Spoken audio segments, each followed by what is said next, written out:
Okay, hello. Hello, good evening, everyone. I'm Robin Zuniga Ortega, Chair of the Douglas County Democratic Committee, and welcome tonight to our Latino Roundtable. I am going to introduce our moderator tonight, and then we will take it off and have a lively discussion about issues that are important to Latinos in Douglas County. I would like to introduce Jennifer Zenteno, who is the Latino coordinator for the Democratic Party of Georgia. Jennifer, would you like to introduce the rest of the panelists? Yes, of course. Again, my name is Jennifer Centeno, and I work with the state party, making sure that we are intentional about Latino outreach. So happy Hispanic Heritage Month as well to everyone here on the panel and everyone here who is joining us. So I'm going to go ahead and introduce Eric Rangel first. Eric Rangel is an LGBTQ plus advocate and also a former staffer for Representative Brenda Lopez Romero, who was the first Latina elected into the Georgia General Assembly as a state representative. We also have two community members here from Douglas County. We have Elva, and we also have Jonathan. So if you guys want to say a little bit about yourselves, who you are, some brief, go ahead. Yeah, so yes, my name is Eric Rangel. Like Jenny had mentioned, LGBT plus advocate. I'm also the president of the board of directors of Latino Link, a nonpartisan organization that helps to advocate for the LatinX LGBT communities here in Georgia. We focus a lot on healthcare issues and also with HIV testing and whatnot, reaching out to the community and making sure that folks are aware of the services that are available to them and whatnot. And so, yeah. Hello, my name is Elva Armenta, and I'm a resident here in Douglas County. I've been residing here for approximately, I want to say, 8, 9 years, lost count. And I'm just trying to get more involved in our community, getting to know, everyone around the community. I'm a mother of 3. I have a husband and a dog, and I don't know what else to say. Other than Latina. Latina. Okay. Give me the floor. Ok, mi gente. Yo soy Jonathan Joseph. Me hice mejor conocido como Capitán Mega de la Mega Mundial. Vivo en la ciudad de Douglasville y yo fui parte del cambio de 2007 con el Juneteenth de Douglasville con el PG Organization. Cogimos una proclamación con eso, los ayudé a coger la proclamación con eso y también tengo una proclamación en Conyers, Latin Heritage Month, y estamos aquí para ayudar a la comunidad latina en toda Georgia que se entere en el 30135. Estamos activos.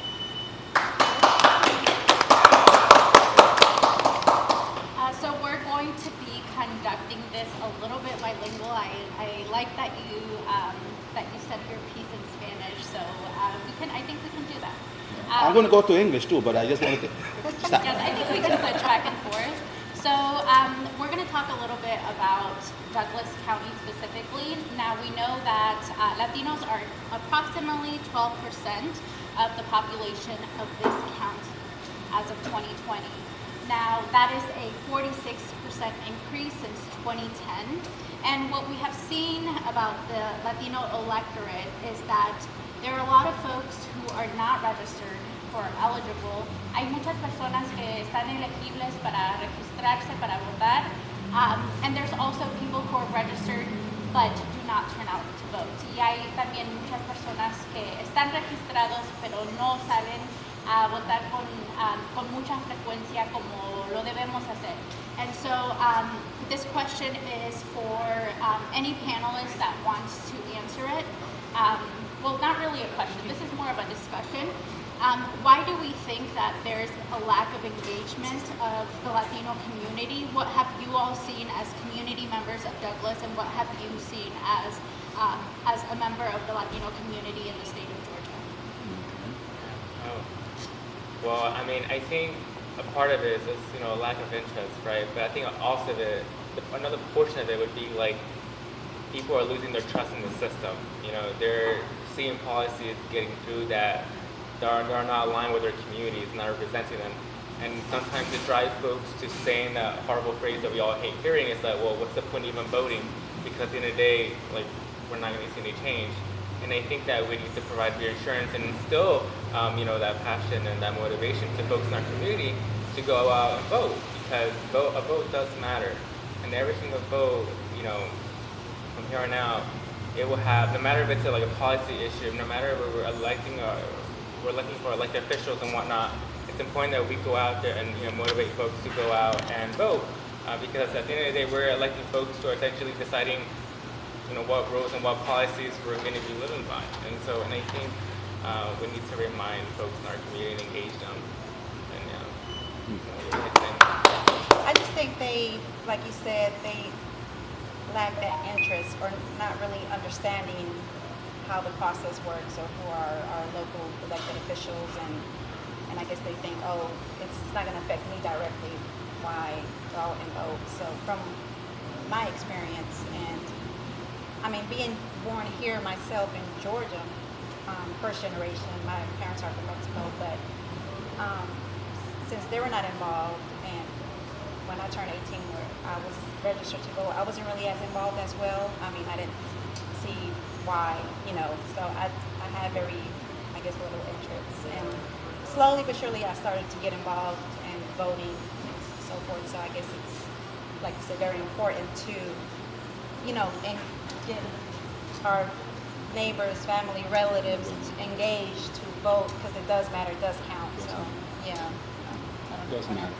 Well, like you said, same thing. We got it. I think the reason is that the Latin people have to feel connected to the government, and that's number one. So we have to get, los latinos que se sientan cómodos con la gente que está en el poder, para que tú puedas venir a hablar conmigo, con él, o con las personas que estemos en el político, o con la señorita aquí, ¿me entiendes? Entonces, por eso es lo que está fallando, que no hay, es lack of communication hacia los latinos por parte de los que están en el poder ahora, ¿me entiendes? Entonces, los que están en el poder ahora, they have to get closer to the community, they have to, like today, we had 2 senators to come here today, things happen, but that right there affects too, because the community, Latino, they're expecting to see that, but things happen, so we have to have somebody in power right now who is in the government to be close to the Latino, to hablar con latinos. Oye, mi gente, pues voten, que eso es bueno, vamos a tener hospital aquí en la ciudad de Douglas Bell, vamos a tener escuelas, vamos a tener ayuda para los latinos, emigración, vamos a tener abogados, vamos a tener todas esas cosas aquí en esta ciudad. Eso es lo que quieren los latinos, porque los latinos vienen de un país latino a este país a progresar. Entonces, ellos están buscando el progreso donde lo puedan ver. Entonces, si aquí no lo ven, no vienen para acá, de este lado. Entonces, hay que darle el progreso a ellos de este lado. Y para eso estamos nosotros aquí, para darle a los latinos señales que esta ciudad de Douglas Bell, ya, como dice la señorita, estamos subiendo. Y ahora va a subir más después de este show activo. And thank you so much. You all brought up some really, really great points. To your point, in the state legislature, we only have 4 Hispanic Latino elected officials, just 4. Mm-hmm. That's not a lot. And so when you think about moments like this, Hispanic Heritage Month, they're spread very thin. I mean, we don't have anyone, at least in the district around Douglas, that is a Latinx elected official. So it's also important for us to not just engage our folks in voting, but also running for office. Sí. And which, by the way, we are in municipal elections this year. There is no off year. Este año tenemos elecciones de los municipios aquí en Georgia y va a ser en noviembre. Entonces, si tienen preguntas, quieren informarse, visiten la página de georgiademocrats.com. But let's go ahead and talk y también la página mía, voy a poner el link, capitalmega.com. Vamos a tener el link ahí, empezando desde que salga de aquí, voy a poner el link, porque necesitamos llegar across Georgia, y no only Georgia, anywhere in the United States of America, you welcome here in Douglasville 30135. Latino, estamos activos, dominicanos, puertorriqueños, hondureños, mexicanos, guatemaltecos, salvadoreños. No se trata de solamente una sola cultura, se trata de Latinoamérica completa y americana, porque estamos en su país, tenemos que darle respeto también, vamos a seguirlos a ellos, y aquí los invitamos. Sí, ya cuando acabemos el programa, me voy a saber el código postal aquí de Douglasville. Sí, vamos a calentar. So, when we talk about, cuando nosotros hablamos sobre,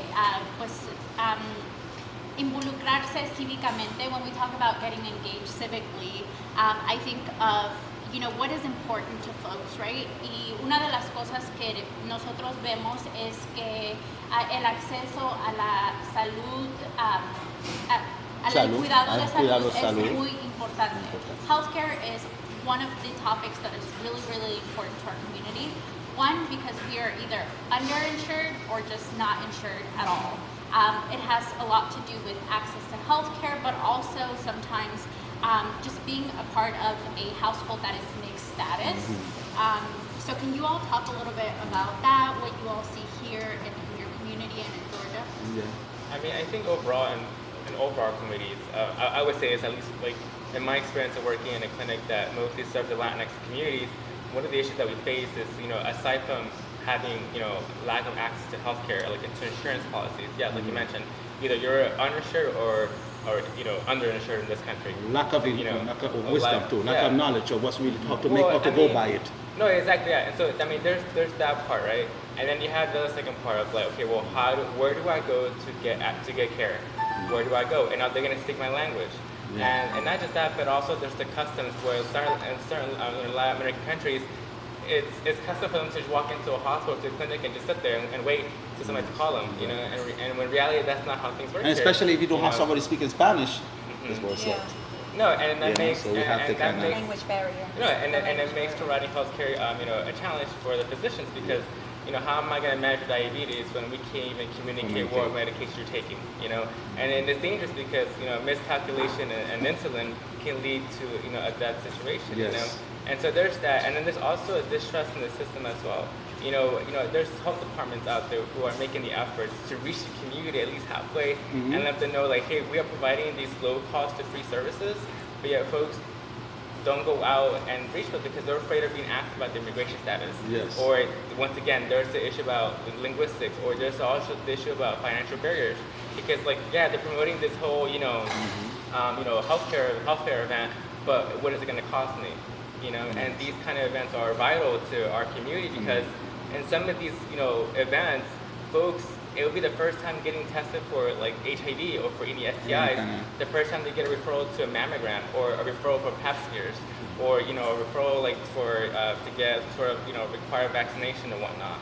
And also like other point screenings like A1Cs and stuff like that to, manage diabetes and stuff like, when you think about like the most common. It's important for the community for all of this because a lot of people suffer with diabetes. My grandmother passed away with diabetes, so I understand that sickness. And not only this, we have to build the community, Latin community, to understand that you could come out here to open your business too. This is why Latin people don't get involved too, because they're trying to open businesses. Latin people trying to open businesses. So when they say, oh, we could open business, why do you think Jimmy Carter is like this? Why do you think Beaufort Highway is like this? Because allá hay mucho Latino. We could go open a business over there. You could come over here in Douglasville and open your business too. We're going to give you, the city will give you the opportunity to understand. La licencia de licor es más barato. The taxes is more cheaper. The rent is more cheaper. So yes, Douglasville is the place for the Latin community to come and open a business, like today. Okay? I think with the health before we talk about that, liquor. No, I didn't say liquor. I didn't mention liquor. I mentioned business because that is part of everything. That goes together with that. Yeah. If you don't think about it like this, then you're not going to understand it. It goes together with what we were talking about because Latin people, yes, they're coming for health insurance, but remember, Latin people have to understand, we could move to Douglasville. They have health insurance. We could open a business. I don't have to drive 2 hours away to go to Gainesville, to La Vaquita, and live in Douglasville. I don't have to go, so everything goes together. They might need to drive several counties for healthcare services, which is a sad thing, And I think that, you bring a good point, right? But an issue that we're also facing, like that I've seen and I've heard about multiple times, and it's the reason why, my nonprofit, we're working on wanting to expand a clinic over in Oak Cross, wanting to open one there. It's because folks are having an issue of getting access to care. We had a guy who called us who wanted to get testing for HIV. They didn't know where to go.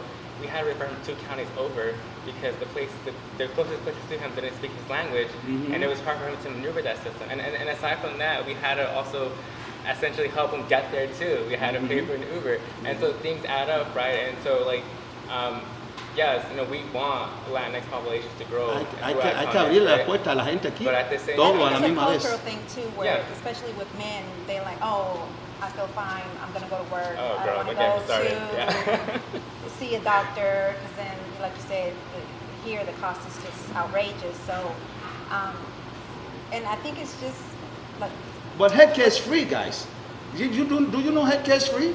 Do you know healthcare? Healthcare is You know pretty expensive in the Obama United signed States. Obama signed something for healthcare before when he was president. Yeah, it's still working.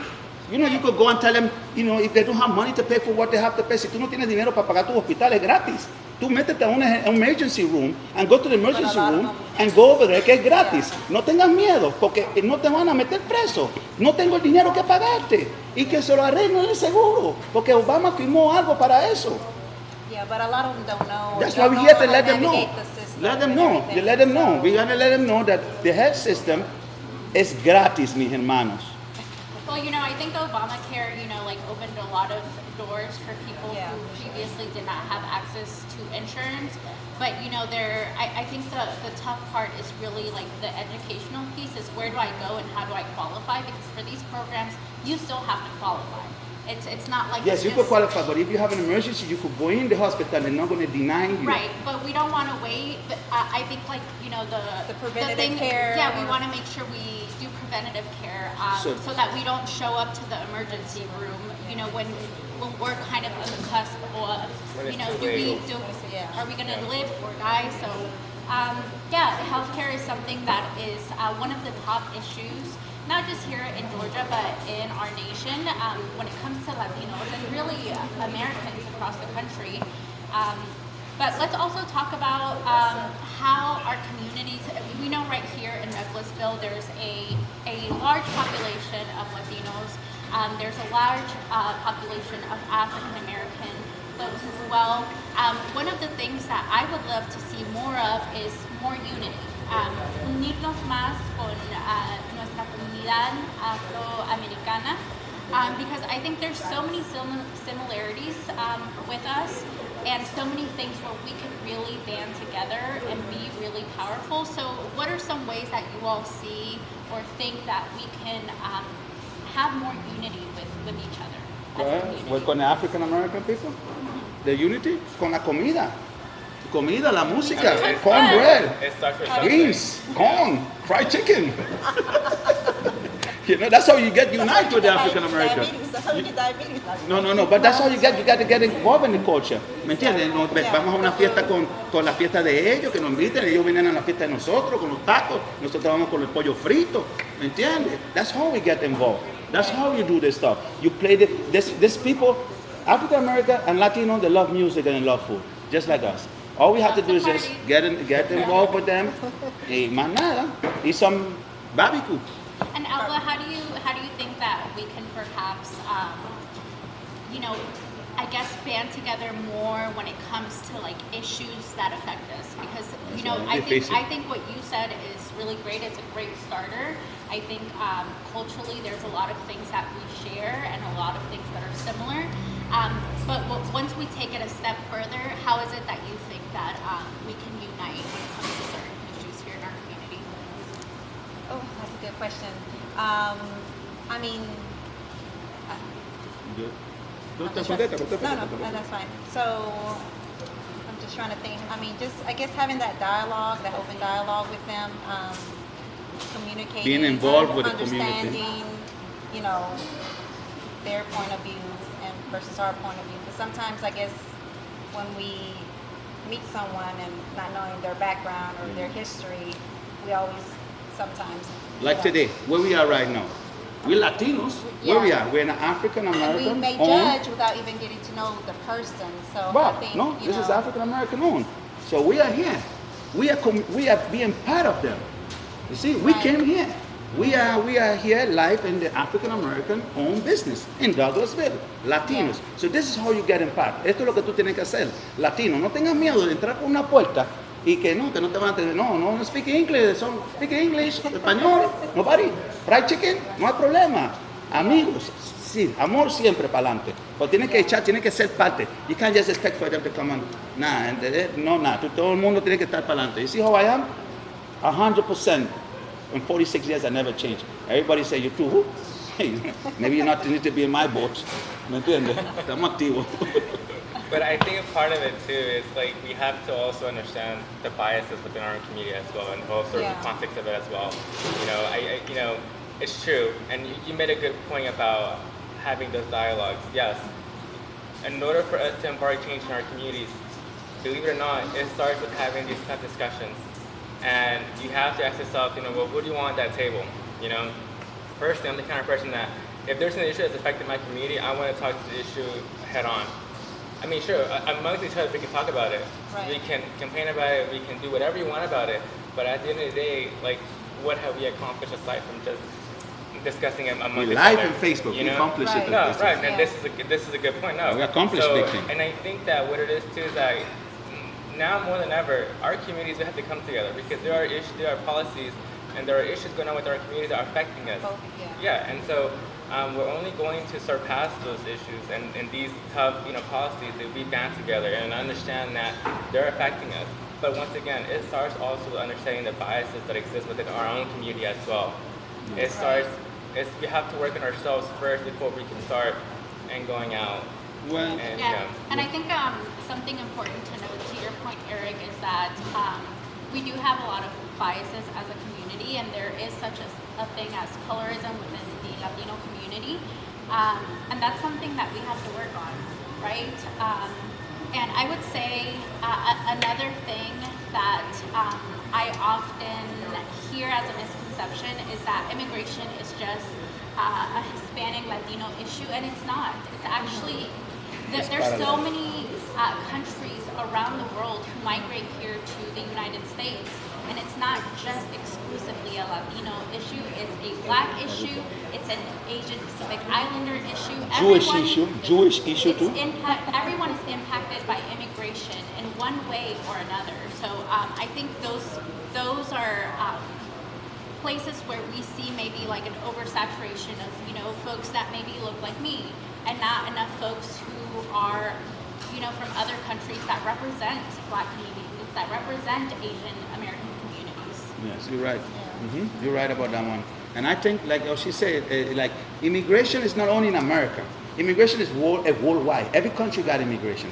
So this country, if we come into this country, Latinos, and we come into this country, we have to follow the law. We have to do what we need to do the right way and follow the law and communicate. And you're going to get what you get. You're going to get what you wanted because that's why you left your country.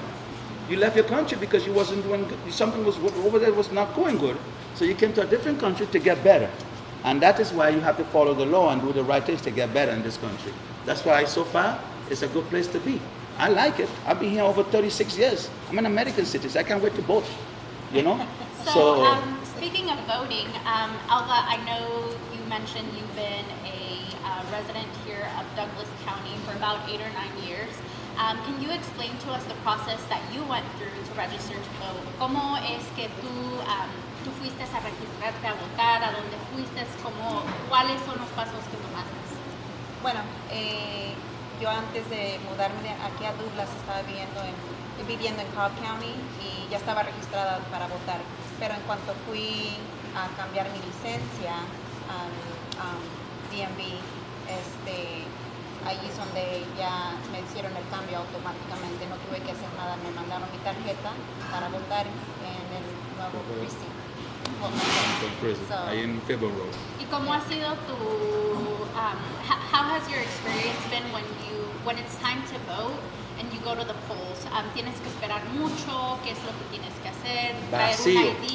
Vacío, ajá. Vacío. Sí. Arranque para acá. Yeah, normalmente, or when it's time to vote, I usually try to do it since COVID hit and I'm working from home. I have the luxury where I can go during my lunch break. I'm in and out, and I'm able to vote. Vacío. So it's not that busy. Like before, when I used to have to go into the office all the way in Buckhead, and that would allow us to get off a few hours early to go and vote when it was time to vote. So at least the employer was able to give us that option to let us get out. Y todavía sigue vacío, estando con la gente que está subiendo todavía aquí, porque yo estoy aquí desde I'm here since 2007, so we're into 2023.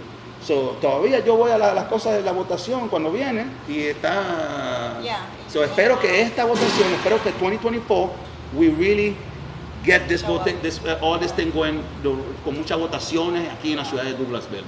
¿Me entiendes? Y los latinos que vayan viniendo, vayan a coger su licencia, busquen su apartamento. Aquí la renta es barata. Aquí la renta, una casa te vale $800. Así que imagínate, tienes tus hijos en el patio, barbecue, relájense, para abrir un negocio, tienes a los afroamericanos, amigos, hermanos americanos, todo bien, no solamente son afroamericanos, hay americanos también, hay de todo tipo aquí, ¿me entiendes? So, it's very nice and aquí y it's very good. So, la votación, el hospital, la clínica.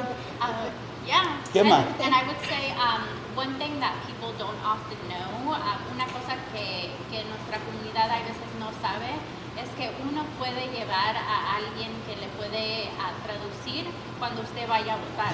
You can always take someone to translate for you when you go vote. Sí. So that is a right that you have, that you can use at every election. And like we said, yes, 2024 is really important. We have a presidential election ahead of us. But right now in 2023, we have the municipal elections. Ahorita en el 2023 tenemos elecciones en los diferentes municipios. Entonces es muy importante porque hay veces que le ponemos tanta atención a pues las elecciones presidenciales que se nos olvidan que hay estatales y hay también elecciones de municipios. And one thing that I've learned, algo que yo he aprendido, es que las pólizas que pasan aquí en el estado de Georgia y cualquier estado nos afectan más cuando son del municipio, más porque eso trabaja muy rápido. Si pasan algo hoy, en un mes, quizás ya algo cambió en nuestra comunidad por lo que votaron ese día. Whereas, you know, when we think about state and federal elections, it takes a little bit more time to trickle down. But that's why every election is important. There is no off year. Cada elección es muy importante. No hay años que no hay elección. Cada año, si usted busca, hay una elección. Y también quiero traer aquí a Robin. I want to bring Robin back. Robin, you want to have a seat? Gracias. De nada. I just wanted to take a little commercial break here to thank Tito's Lounge for hosting us tonight and remind us, the audience, that there is food out here, courtesy of the Democratic Party of Georgia. Thank you, Jennifer. And thank our group here. You're doing a great job. Elva's going to, well, I'm doing it too, but we have a T-shirt that we'd love to have you buy. The Democratic Committee in Douglas County has our own shop, virtual shop on our website, dcdems.org. We have this T-shirt. Do you want to explain it to them, Elva? ¿En español? Oh, yeah, ¿En español? It's in español. Tenemos en una camisa que si nos gustaría que vayas para el website y lo compres, está a $30. Yo lo compré el mío y no me ha llegado, pero no te preocupes, que lo tengo en UPS camino. Pero compren para que puedan ayudar a la comunidad y con este dinero vamos a hacer muchas cosas más aquí en la comunidad. Así que métanse en el website y ayúdenos, apóyennos. Por favor, si tú estás mirando esto y tú eres una persona ahí de tecnología, share this después que esté esto.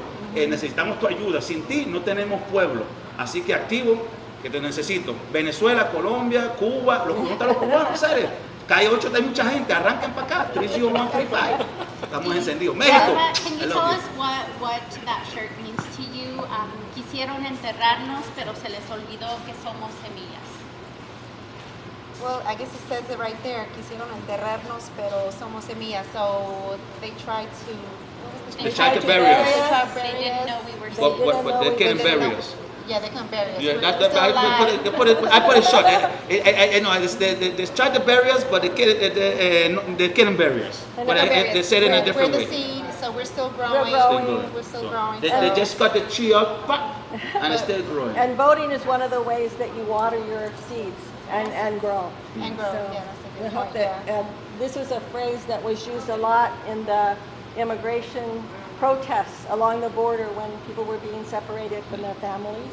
when children were being separated from their families, and so we have borrowed this as a symbol that we can keep fighting and we can keep growing. And regarding the immigration, like you just said, I want to tell the Latin people, do not be scared of immigration. Immigration, that's the job, you know.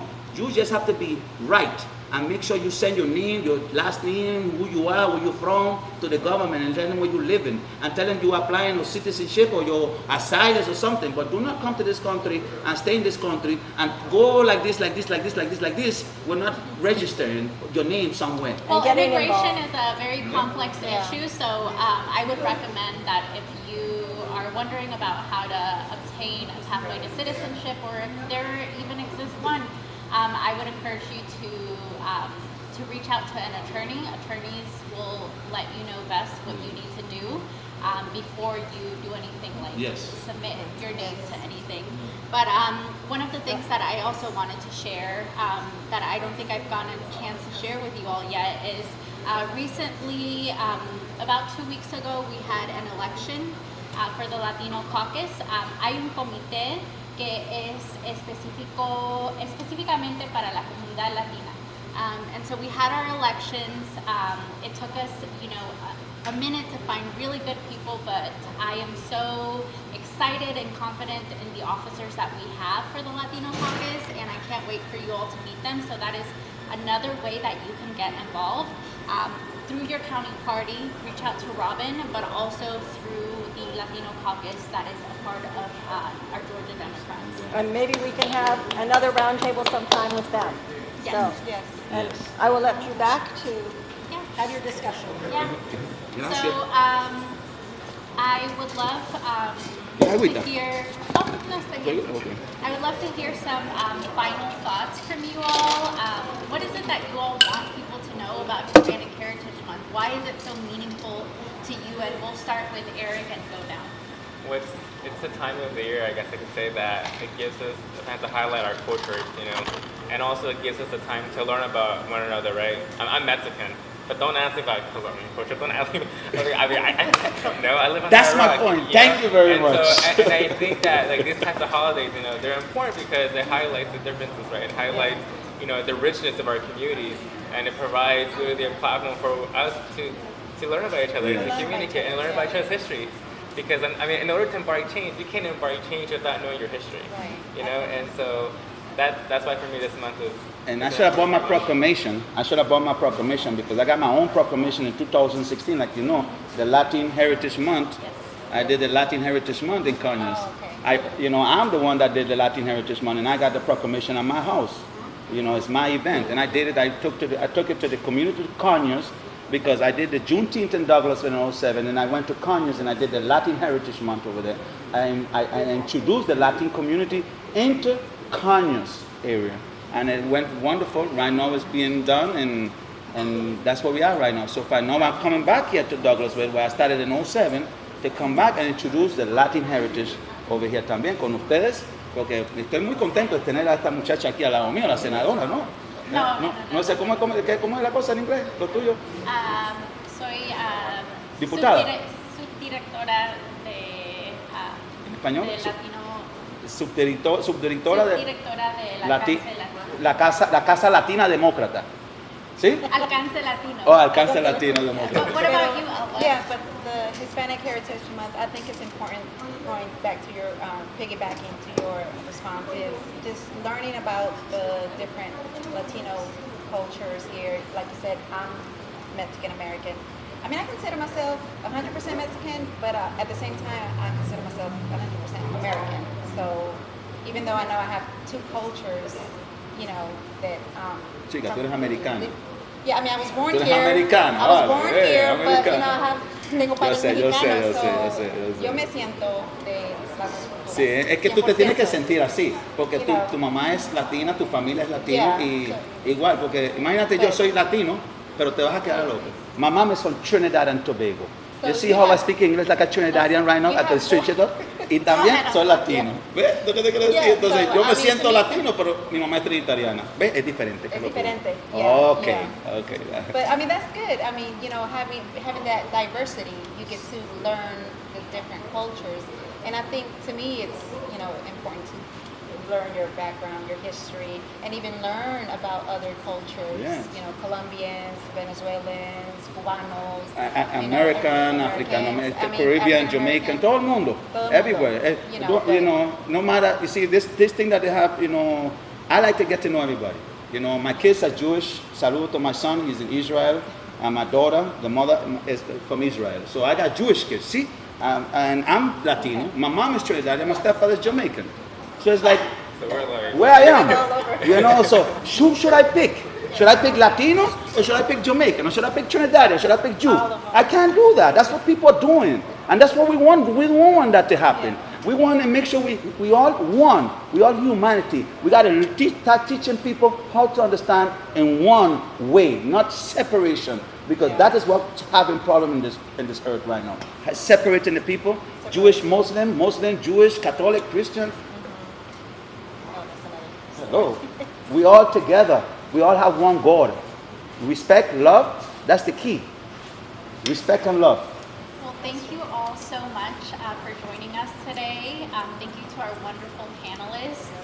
Before we end, I do want to invite a special guest that doesn't know I'm about to call her, but we have someone here that represents us, and I would love for her to come up. Oh, no la había visto.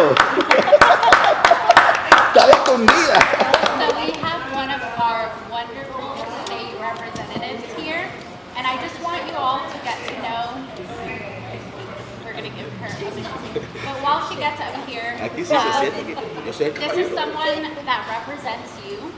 Not only represents a district here in Douglas County, but also, I like to think that all of our elected How you doing, officials ma'am? represent us. So would you introduce yourself? Hello, I am Kimberly Alexander and I represent District 66. I'm in the State House of Representatives. Happy to be here. Glad you guys are here. Very excited. And thank you so much, because I think that this is, a great thing that you're here. I think it shows us that you really care about us. And she's been to other things that we have tried to put together. So I just want to shout out Miss Representative Kimberly for always showing up for us. Happy to be here. I'm Thank happy you. to see you, Kimberly. I didn't know you were here. But yeah, but I got in trouble. I'm watching. I got in trouble. well, that concludes our roundtable.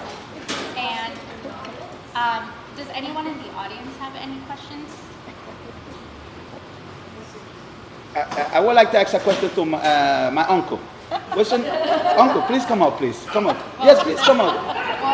Please, come up. ¿Cómo se llama él? Ven acá, ven. I like this guy right here. This is my uncle. Ven acá. Siéntate aquí, amigo mío. I want you to give us to the Latin community. I know you're a military man. History. You was like 10 years in the military or something like that. I heard like that, sir. 21. 21. So I want you to please 21 years in the military and the law enforcement in America. I want you to give advice to the Latino community when they're in America and with todo lo que tenga que ver con la ley, with la ley. Okay, well, I can't speak to the law enforcement community, but however, I can speak to the military community, since that's what you kind of brought up. Exactly, military. The military is having an issue right now with meeting its goals, meeting its numbers. And as we know, the military pull primarily from the African American community and the Latino community. Okay, that's where the military pulls from.